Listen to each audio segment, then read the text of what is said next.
Sir, आपके ऊपर बेहद गंभीर आरोप लगाया, आपके परिजनों ने आरोप लगाया, चोरी का आरोप लगाया। सबसे पहले चोरी का आरोप क्या क्यों लगाया गया, आपको क्या पूरा मामला है, थोड़ा सब उनसे पूछिए। मैं अनुभूति गुप्ता हूँ और मैं अपने father in law mister Subhash Chandra Gupta ji के साथ, अपने बेटे के साथ यहाँ पे रहती हूँ। मेरे पति सौरभ गुप्ता दिल्ली रहते हैं, जो व्यापार करते हैं वहाँ पर, और कभी कदार उनका आना जाना होता है क्योंकि वो कैंसर 4th स्टेज के पेशेंट हैं, हार्ट पेशेंट हैं। तो उनकी इच्छा अनुसार मैं यहाँ पर आई कि उनकी यहाँ पर केयर हो जाए, और जैसा कि सब लोग जानते हैं कि छोटे बेटे बहू से उनके अच्छे टर्म्स नहीं हैं, तो मैं यहाँ पर आई और इनकी सेवा करने में लग गई। भले ही आप कितने भी केयर टेकर रख लो, सब रख लो, लेकिन जो परिवार होता है वही आखिर में काम आता है। तो मैं उनकी सेवा करती हूँ जैसे एक बेटी करती है अपने फादर की, और मेरा बेटा भी साथ में है, नाबालिग है लेकिन साथ में सेवा करता है। मेरे दोनों ही बच्चे यहाँ पर एडमिशन लेके पढ़ाई कर रहे हैं। बहरहाल जहाँ तक बात होती है चोरी की, तो ऐसी कंप्लेंट वो 2 बार दे चुके हैं। उनका मकसद सिर्फ इतना है कि सुभाष चंद्र गुप्ता जी अकेले हो जाए और वो लोग अपनी मनमानी कर सके, जो कि केस आज पूरा कानपुर, पूरा प्रदेश, शायद पूरा इंडिया जानता है कि जैसे क्या होता है ना, जो जो सेवा कर रहा है, जो लगा हुआ है, जब तक उसको फंसाएंगे नहीं तब तक उनके मंसूबे कैसे पूरे होंगे। फंसाने और वापस अपने घर आए हैं। दूसरा, ऐसी कंप्लेंट वो 3 बार और कर चुकी हैं जिसमें पुलिस खुद रिपोर्ट लगा चुकी है कि ऐसा कुछ हुआ ही नहीं था। लेकिन इस बार उन्होंने फीमेल कार्ड खेला है। मैं एक पढ़ी लिखी महिला हूँ, MBA करा हूँ। उन्होंने फीमेल कार्ड खेला है कि इस बार ज़रूर वो मुकदमा लिखाने में सफल हो जाएंगे। लेकिन इसके पीछे कोई भी तथ्य है तो वो मुझे दिखाएं, क्योंकि मैं उनकी प्रीमाइसेस में पिछले साल जनवरी आखिरी से लेकर मैं गई ही नहीं हूँ। उनके पूरे घर में कैमरा लगे हुए हैं, अगर मैं गई हूँ तो मुझे बता दे। तो उनके पास कोई इस चीज़ का प्रूफ नहीं है। दूसरा, जब उनको पता है कि 2008 से अगर वो मेरे ऊपर इल्ज़ामात लगा रही हैं कि मैं बहुत बुरी महिला हूँ, मैं कैरेक्टरलेस हूँ, बहुत आसान होता है किसी के ऊपर भी आई एम सॉरी। आपके ससुर के साथ उन्होंने आरोप लगाया है और आपके ससुर इसी बात से आहत होकर के इच्छा मृत्यु की मांग कर रहे हैं। किस तरीके से देखें? तो जीने का मन तो मेरा भी नहीं कर रहा है। मैं 3-4 साल से जो कर रही हूँ उसका मुझे ये रिजल्ट मिला है। सिर्फ अपने षड्यंत्रों को सफल बनाने के लिए आज उन्होंने बहू को भी नहीं छोड़ा। और अगर संध्या गुप्ता मेरी चाची सास लगती है तो क्या एक औरत को सड़क पे उतार देना चाहिए इस तरीके से? उन्होंने फोटो दिखाया है कि आपके ससुर बैठे हुए हैं। हाँ जी, मैं आपको उससे मिलती जुलती। क्या नाम है आपका?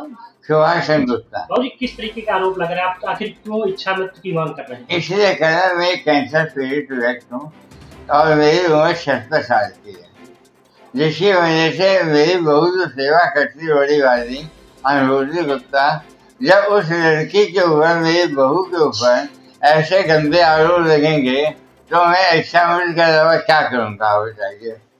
इसके अलावा मौत के अलावा मुझे कुछ नहीं चाहिए। आपका बेटा क्या कहता है? किस तरीके से परेशान कर रहा है? किस तरीके से धोखा किया आपने? वो कहता है कि कैसा प्रॉपर्टी लोगों को बंटवारा करो, जो भी सीधी कैमरे लगे, कहाँ ये चोरी हुई, क्या हुआ, क्या आपने कोई चीज प्रूफ नहीं। आप सरकार से क्या मांग करते हैं? सरकार से क्या मांग करते हैं? सरकार से ये मांग करते इसका न्याय हो, एक निष्पक्ष न्याय हो, और जो सही हो उसको न्याय दिया जाए। आप लोगों की तरफ से भी लगातार प्रयास किए जा रहे हैं मुकदमा दर्ज कराने के लिए। हमारी तरफ से प्रयास किए जा रहे हैं। हाँ, हमारे देखिए, मेरा और मेरे पति का इस मैटर से तो कोई मतलब ही नहीं है। हम अपना काम कर रहे हैं, वो अपना काम कर रहे हैं। पिताजी के साथ धोखा। आप लोगों की तरफ से भी लगातार प्रयास किए जा रहे हैं मुकदमा दर्ज कराने के लिए। हमारी तरफ से प्रयास किए जा रहे हैं। हाँ, हमारे देखिए, मेरा और मेरे पति का इस मैटर से तो कोई मतलब ही नहीं है। हम अपना काम कर रहे हैं, वो अपना काम कर रहे हैं। पिताजी के साथ धोखाधड़ी हुई है। पिताजी मुकदमा लिखवाना चाहते हैं, उनके खिलाफ लिखवाना चाहते हैं, और वो लोग हमें सिर्फ इसलिए परेशान कर रहे हैं, ये सेवा करती है, ये हट जाए। 2 बेचारे नौकर गरीब जो कि आज भी वही हैं, वो वहां से हट जाए, पिताजी अकेले पड़ जाएंगे।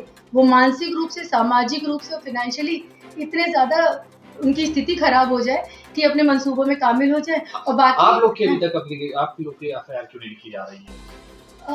क्या लग रहा है? मैं इसके बारे में कुछ कह नहीं सकती हूँ, लेकिन 3 से 4 बार तो हम लोग जा चुके हैं एप्लीकेशन लेके। पुलिस महकमे में जा चुके, हर जगह जा चुके। किस क्यों चीज की एप्लीकेशन दे रहे हैं आप? वो मैं नहीं दे रही हूँ, मैं तो पिताजी की सेविका हूँ। हाँ। वो एप्लीकेशन पिताजी की तरफ से है कि जो आज एक कोई कंपनी थी, उसमें पिताजी का शेयर था, जिसमें धोखाधड़ी से उनको हटा दिया गया और आज उसी के लिए उन पे दबाव बन रहा है।